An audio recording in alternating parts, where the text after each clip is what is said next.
चलिए मान लिया जाए राहुल गांधी राजनीति कर रहे हैं, मान लिया जाए कि अमेरिका के राष्ट्रपति डोनाल्ड ट्रंप झूठ बोल रहे हैं कि उन्होंने भारत पाकिस्तान के बीच व्यापार का डर दिखाकर मध्यस्थता कराई थी।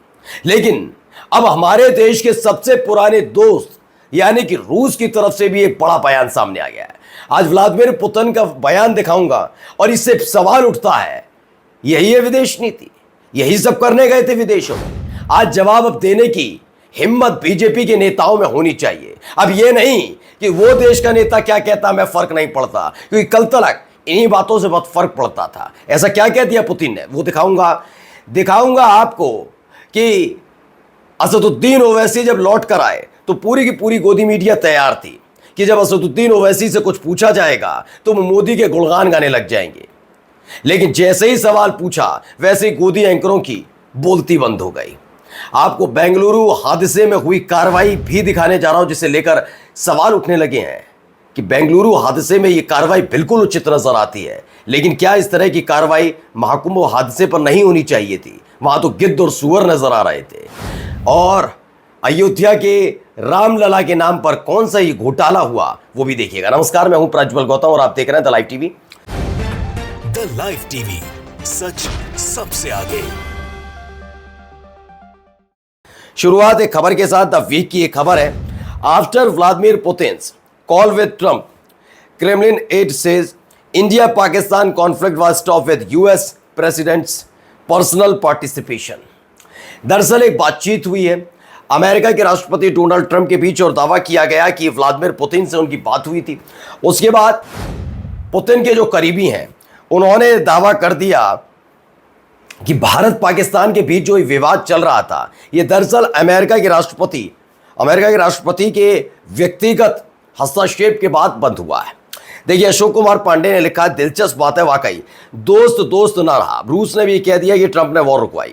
खाली राहुल गांधी को बोलने से क्या होगा? रूस अमेरिका से आधिकारिक तौर पर आपत्ति दर्ज करवाइए साहब, नहीं करवा सकते। मैं फिर कह रहा हूं, रूस तो बात की बात है, अमेरिका से पहले ही करा दिया जाता अगर किया होता। फिर आप कहते हैं कि क्यों विश्वास ना किया जाए, क्यों ये नहीं कहा जाए कि हम आपके अपने देश की सरकार कह रही है। हमारे देश की सरकार की बात अलग है, देश नहीं, जो हमारे देश की सरकार चला रहे हैं पूरी जिम्मेदारी के साथ कह रहा हूं, झूठे बैठे हुए हैं। और अगर ऐसा नहीं, मैं क्यों कह रहा हूं, क्योंकि यह आपत्ति तो पहले ही दिन जता देनी चाहिए थी। सवाल इस देश की मीडिया क्यों नहीं पूछती? वो कहते हैं जो मोदी ने कह दिया मान लो। अरे मोदी नहीं कह रहे, चुप रहो। ऐसा कैसे हो जाएगा? कैसे हो जाएगा? मतलब कोई सवाल ना पूछा जाए। बेशर्म वो हो सकते हैं जिनकी जिम्मेदारी है खुद को अति घनघोर राष्ट्रवादी कहकर चेहरा चमकाने के लिए हर रात को 9 बजे 8 बजे 7 बजे प्राइम टाइम करने वालों की, लेकिन उनको फर्क नहीं पड़ा। लेकिन हमें फर्क पड़ता है, हमें सवाल पूछना है। अगर राहुल गांधी वाकई राजनीति कर रहे हैं तो उन्हें भी एक्सपोज करेंगे हम। लेकिन इस दौर में अगर देखा जाए तो हरकतें अब सब कोई पकड़ने लगा है। खैर देखिए, इसमें भी लिखा है इन्होंने, कृष्णकांत लिखते हैं कि वॉर रुकवा दी पापा वाला प्रपंच देश को भारी पड़ा। रूस के राष्ट्रपति पुतिन के सहयोगी यूरी उशाकोव ने दावा किया कि भारत और पाकिस्तान के बीच सशस्त्र संघर्ष को रोकने में ट्रंप की निजी तौर पर भूमिका रही। क्या भारत अपनी उसी लाइन से हट चुका है कि पाकिस्तान से बातचीत में तीसरा पक्ष स्वीकार नहीं है? क्या कश्मीर में अमेरिका को घुसाकर भारत इसे अंतर्राष्ट्रीय मुद्दा बनाने पर राजी हो गया है? महामानव मुंह कब खोलेंगे? ये सवाल है भाई, क्यों जवाब नहीं दे रहे हो? एक एक करके सारे हमारे मित्र तक पहुंच गए, वो भी ये कह रहे हैं कि हाँ वॉर रुकवाई। भाई जवाब दो, तुम्हारी अस्मिता से जुड़ा हुआ मसला नहीं है, सवाल हमारे देश का है। मुझे कोई मोदी और शाह से लेना देना नहीं है। यानी क्या करते हैं क्या नहीं हमें फर्क नहीं पड़ता, लेकिन मेरे देश की अस्मिता पर कोई सवाल उठाएगा, सवाल पूछा जाएगा, और नहीं होता तो गद्दी छोड़ दो। अब आइए जरा इनको जरा सुनिए कैसे कैसे सवाल कर रहे हैं। अब मीडिएशन को लेकर क्या कहेंगे, क्योंकि राहुल गांधी जिस तरह से हमलावर हैं सर, उन्होंने फिर से कहा है और बीते दिन उनके एक भाषण को लेकर बहुत बवाल मचा हुआ है, नरेंद्र सरेंडर। आप गए थे विदेशों में, क्या इस तरह की लैंग्वेज, इस तरह की भाषा देश के प्रधानमंत्री के तौर पर, प्रधानमंत्री के लिए सही है? अब पहले पूरी चाटुकारिता आपने इनका प्रवचन सुन लिया, पूरी जो लाइन तैयार की उसमें 2-3 चीजों में फोकस किया है। मैं ये रोककर इसलिए दिखा रहा हूं दोस्तों, चाहता तो एक साथ दिखाता, लेकिन रोककर इसलिए दिखा रहा हूं, पहले समझिए। आपने 2-3 चीजें नोट की असदुद्दीन ओवैसी से, इससे पहले कभी नहीं पूछी गई ऐसे, लेकिन उनको ये याद दिलाया गया कि आप विदेश गए थे, आप याद रखिएगा कि विदेश में आपने कुछ जाकर कहा है, यहां कुछ कहेंगे तो अलग बात पड़ जाएगी, ध्यान रखिएगा। वो ये भूल गई कि सामने असदुद्दीन ओवैसी बैठे हैं। बस उन्हें कैसे भी असदुद्दीन ओवैसी से राहुल गांधी के खिलाफ और मोदी जी के समर्थन में एक बयान चाहिए था और यहां से इनकी दिहाड़ी पूरी हो जाती। लेकिन क्या हाथ लगा, जानना चाहते हैं तो सुनिए। का पालन किया। अब मेरा इस पे जवाब यही है कि उनके पार्टी में बहुत बड़े लीडर्स हैं, वो उनके स्टेटमेंट को बारे में जवाब देंगे। मैं उसमें उलझना नहीं चाहता हूं। मेरा एक ही कहना है कि जब हमने सेसेशन का ऐलान किया कि अब हमारे तरफ से कोई गोली नहीं चलेगी, गोला नहीं चलेगा, तोप नहीं चलेगी, मिसाइल ब्रह्मोस नहीं चलेगा, मेरा उस वक्त भी मैंने कहा था कि ये बात देश को, हमारे देश के प्रधानमंत्री को, वजीर आजम को बताना चाहिए था या पॉलिटिकल लीडरशिप को बताना चाहिए था। हमको ये बात मालूम हो रही अमेरिका के एक प्रेसिडेंट के। अब मेरा कहना आपसे, ये पूरे एजेंडे के तहत असदुद्दीन ओवैसी को लाइव जोड़ा गया था।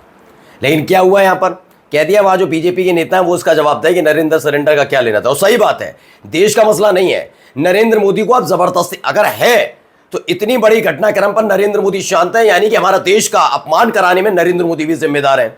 अगर नरेंद्र मोदी क्या अपमान सम्मान आलोचना करना, देश का अपमान सम्मान और आलोचना करना है, तो फिर नरेंद्र मोदी साहब ने हमारे देश का सर झुका दिया। क्योंकि एक बार नहीं 10 बार डोनाल्ड ट्रंप कह चुके हैं कि भैया हमने मध्यस्थता कराई, तो कौन सर झुकवा रहा हो? एक भी बार नाम नहीं लिया डोनाल्ड ट्रंप का अब तक। अब तो पुतिन के सहयोगी भी कह रहे हैं। आइए अगली खबर देखिए। यहां पर आया था न्यूज मिनट्स। इन्होंने बताया कर्नाटक चीफ मिनिस्टर है सिद्धरामैया, उन्होंने बेंगलुरु पुलिस कमिश्नर और कई अलग अलग जो बड़े अधिकारी हैं उनको सस्पेंड कर दिया है। ये एक बड़ी खबर निकल कर सामने आई। इस पर उन्नी सिंह लिखती हैं, ऐसे कितने पुलिस के बड़े अधिकारियों को सस्पेंड किया गया जब महाकुंभ भगदड़ हुई थी। महाकुंभ में भगदड़ हुई, उसके बाद कितनों को किया गया। देखिए 2 कहानियां इसमें बताते हुए नजर आते हैं प्रशांत टंडन, और दोनों कहानियों को जरा 2 भगदड़ और 2 कहानियां। प्रयाग कुंभ और बेंगलुरु दोनों ही भगदड़ में प्रशासनिक लापरवाही से निर्दोष जान गई। लेकिन सिद्धरामैया और योगी आदित्यनाथ के भगदड़ से निपटने के तरीके अलग थे। योगी सरकार ने पहले दिन माना ही नहीं कि भगदड़ हुई, गोदी मीडिया से अफवाह बताया गया। मरने वालों की संख्या में अभी भी विवाद है, किसी अधिकारी के खिलाफ कोई कार्रवाई नहीं हुई। बेंगलुरु में घटना के फौरन बाद सीएम ने गलती मानी, प्रेस कॉन्फ्रेंस की, सीएम डिप्टी सीएम घायलों से मिले, अधिकारियों पर एक्शन। गोदी मीडिया ने कुंभ की भगदड़ को अफवाह बताया था। बेंगलुरु में जवाबदेही तय की। करुणा के फर्क को लोगों को समझना चाहिए। बीजेपी की सरकारें इंसान को इंसान नहीं समझती, उन्हें तो गिद्ध और जो सुअर समझती है, जैसा कि खुद योगी आदित्यनाथ ने बयान दे दिया था। नेहा सिंह राठौर कहती हैं, भगदड़ में सैकड़ों लोग मर चुके हैं, पर्ची निकालने वाले ढोंगी बाबा कहां गायब हो गए। अब आपको लेकर चलते हैं अयोध्या। एक खबर है TV9 की, इसमें लिखा हुआ है 51 रुपए से शुरू हुई ठगी, 3 करोड़ 85 लाख तक रामलला के नाम पर सबसे बड़ा फ्रॉड। अच्छा क्या हुआ इसमें बताया, अयोध्या में रामलला के नाम पर 3 करोड़ 85 लाख रुपए का ऑनलाइन प्रसाद घोटाला हुआ। आरोपी आशीष ने वेबसाइट और भुगतान गेटवे बनाकर श्रद्धालुओं को ठग लिया। अयोध्या पुलिस ने आरोपी को गिरफ्तार कर 2 करोड़ 15 लाख रुपए की रिकवरी की और पीड़ितों को ये पैसा वापस किया गया है। तो देखिए किसी को बख्शा नहीं जा रहा। आशीष, अनवर नहीं है, आशीष है, ठीक है। अब देखिए एक खबर है, बकरीद से पहले ये होता रहेगा, देखते रहिए।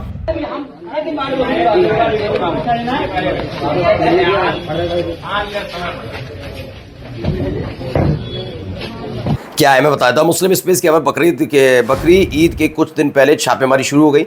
उत्तर प्रदेश में हिंदुवादी दल के सदस्यों ने एक बूचड़खाने पर छापा मारा। फरुखाबाद में 3 जून को हिंदुवादी दल के सदस्यों का आरोप है कि इस बूचड़खाने के कर्मचारियों ने उनके फ़ोन छीन लिए और उन पर हमला कर दिया है। पुलिस घटना की जांच कर रही है। पुलिस तो जांच ही कर रही है, यहाँ इधर ही अपना काम करके निकल जाते हैं। सोचिए ये स्थिति बना रखी। नमस्कार। द लाइव टीवी, सच सबसे आगे।